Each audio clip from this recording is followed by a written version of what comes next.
Everyone, today we will talk about how to fix or how to solve the problem of clear cache on the application of Discord.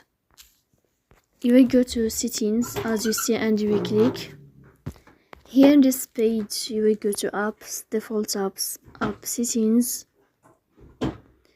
In this page you will search about the application of Discord and you will enter. Here in this page of app info, you will click on first stop and you will click OK. Here you will enter to the window of storage. Then we click on clear cache. But pay attention, don't click clear data because that can delete your account. In the end, you can turn off your phone and you can wait a moment to restart your phone again to fix that problem. So please don't forget to support us.